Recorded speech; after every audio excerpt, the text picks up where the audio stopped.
Hey Neal, how are you? Good, how you doing? Long time no see, man. It's nice to see you again. Listen, let me grab your luggage. Thanks. We'll just go right out here, okay? Sure. We've got a school to do a show at right now. Oh, excellent. Let's do that.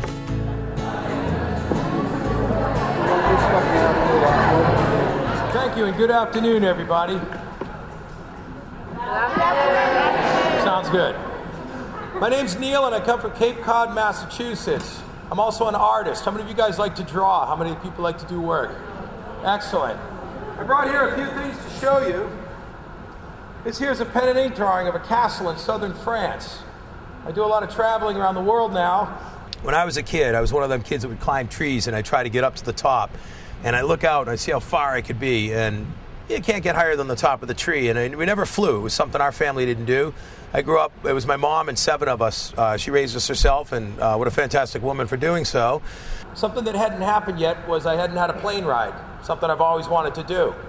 So when I turned almost 18, I took a plane ride from Boston down to Hyannis, Massachusetts, and I loved flying just as much as I did my art. So at that point, I made a decision, and I thought to myself, I'd like to do something that my whole life will involve traveling. And in all that traveling experience, I've created what I call the Geography Game Show.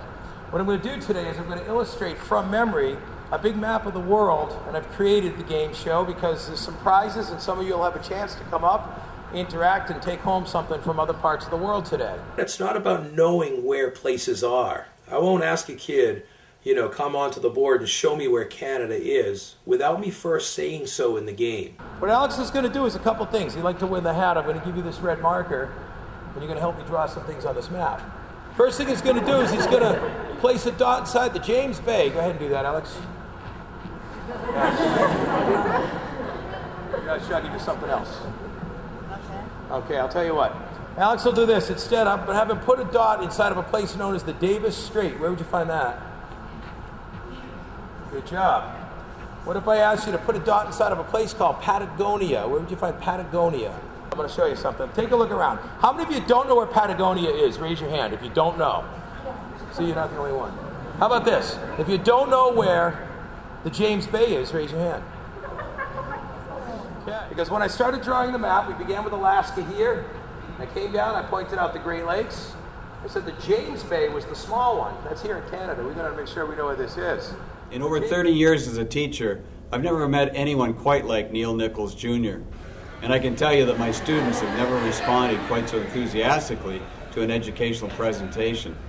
He's going to start off by placing a dot inside of the James Bay. Which one's the James Bay? Beautiful. Where's Baffin Island? Okay, where's the Davis Strait? Where would you find the Hudson Bay? You know where Greenland is. And you also know where the Great Lakes are. Where would you find Patagonia? Where would you find the Caribbean Sea? Where would you find Panama Canal? If I said, where's the Drake Passage? And if I said Argentina, and what country would you find in Patagonia? You would say?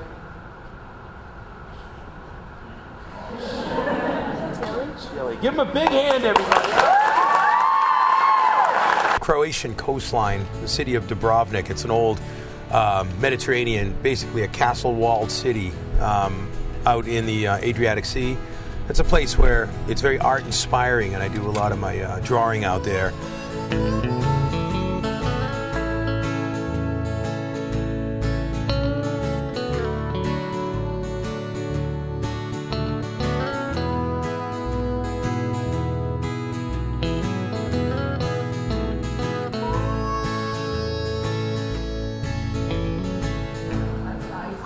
How's that look? Good. Here's the Mediterranean.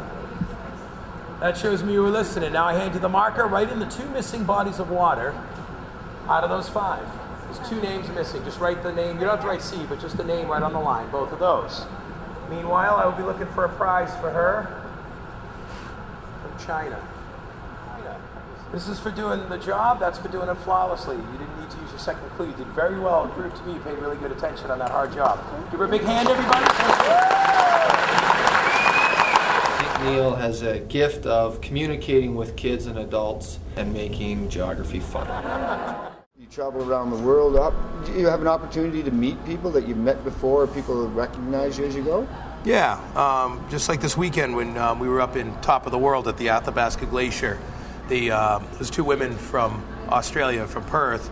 She recognized me, her friend, from the newspaper in Leaderville. I was down there last winter, and I was hosting the show for some kids at the Loftus Community Center.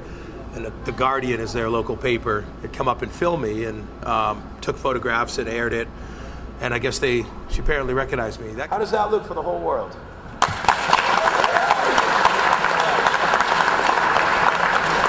First, we're going to go over the rules. You're going to come to the board and place either an X, a dot, a line, or a circle somewhere on this map. Please note that by circling the entire map does not mean you found the little place inside the map that I'm looking for. Let's take Africa, for instance. I don't expect a lot of people to know Africa so well. But with like the map here that I had done, if I asked a kindergartner, where is Somalia? I don't expect the answer. But what I will do is I may say, okay, out on the tip you have Somalia. Egypt is located up here, and Morocco is over here. Now, if I said to that same kindergartner, can you show me where Somalia is? In most cases, they'll remember Somalia. If I say, this is Egypt, can you find Morocco? The child will know exactly where Morocco is, and when I come back and say, okay, find me Egypt, find me Somalia, find me Morocco. So these kids come into school, and they actually take the test and they don't do as good as they thought. Now when this happens, it's because A, you read the material, but did you comprehend it? I can show you where Somalia is located, but if you weren't really watching right now, you can't get up and find Somalia on the map. But if you were watching, you know exactly where it is. So in the same thing on a bigger scale, you're reading a material, you may not be interested in it. Geography is a subject that half the world has interest in, and it's kind of sad because I was one of them. Why don't we begin with, how about you right up over here? Come on up in the pink, yes. All right. What I'm going to do here is give you this marker. I want you to circle Hawaii and circle New Zealand. Hawaii and New Zealand? Yes. Yeah, there's Hawaii and New Zealand. Now, into the Caspian Sea. Go ahead. That's it. Good job. All right, so two kids are needed to find one place. And that place is called Sri Lanka. 4, the other one. 3. Good job, good job. Do you remember the name of the big island of? Right next to Samoa, the island of? Fiji. Give her a big hand, everybody. Each question I ask a child, I base the rewards on certain aspects of it. For instance, something, a very simple thing. If I just pointed out where Samoa is located, in a case like this, it could be something like a pencil. Like I got these from Australia. When I was out in Holland, I've picked up these wooden shoes. I always tell the kids, don't try to wear them. But it's really neat when you go to Amsterdam and they're made of wood and carved, and it's a nice little token. Over in Europe, tea towels are something that go over really well. This is a stencil book of Alaska. It was actually given to me by some kids in an elementary school. It's not just the gift that they get from Neal, it's the fact that it has direct meaning to what they did. Last year when I was traveling, there was a little boy selling these pyramids. He was 6 years old. And another point I try to show kids is that a 6-year-old not in school who's sitting out at the pyramid selling products, because this is how they feed themselves and how they survive. Certain classes around the world don't have the education possibilities that we have here in Canada or out in the United States or in Europe or other developed parts of the world. So when I award this pyramid to a kid, it comes from a lot of history, and a big part of the world comes in a prize like this.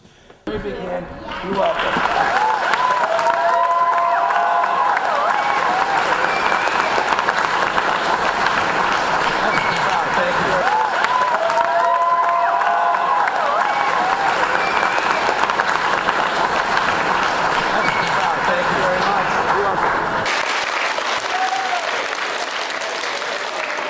This is from Xi'an, China. This here is the terracotta soldier. We all know that they're life-size, and this isn't. But these are great. I went out there last year, and I learned a lot about I didn't know much about the Terracotta Army till I was standing there and saw the dig site over in Xi'an. It's little. The real ones are life-size. I want you guys to give her a very big hand.